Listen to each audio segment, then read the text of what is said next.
aming pag-ikot-ikot sa village na ito, napansin namin na nasa higit 2,000 ang mga bahay na nandito at ang mayorya ng mga homeowner ay mga single parent at lahat sila ay nagpapasalamat sa tulong ni former President Duterte. Maraming salamat po President Rodrigo Duterte kasi yes, natutulungan niyo kami sa bahay at sa lupa na wala na po kami problema. Actually, yung yearly na lang namin ang problema namin. At less, nasa amin ang lahat.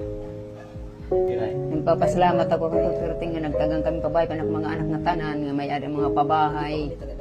Kundi rin kami nakuha ng mga pabahay ang kabutangan niya nakitak mga anak wala man mga permanente nga trabaho.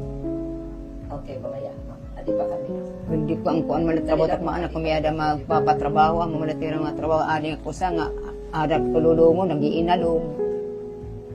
Sa akin, malaking tulong na naka-avail ako sa libreng pabahay na to kasi sa single parent, hindi namin kaya.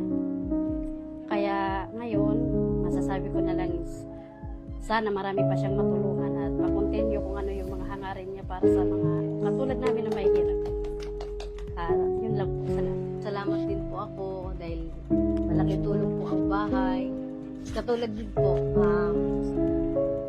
single parent din po, walang ibang trabaho. Yun lang din po ang masasabi ko. Maraming salamat po kay Tatay Digong sa malaking tulong na binigay sa amin. God bless po and palagi po kayong maging malakas para marami pang matulungan. Salamat po. I'm thankful, lalo na kami nga wala na kaming uuwian. Sir, hindi naman kami makakabalik dati namin na tinitirahan. So, kung paano pa kami din wala na to talaga ng babalikan. So, dapat talaga naman nagpasalamat ka Tatay Digong.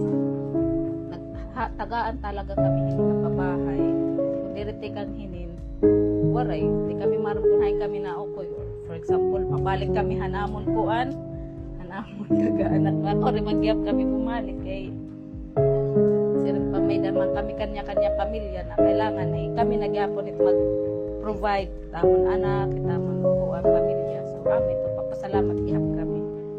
Thank you gihapon hininga.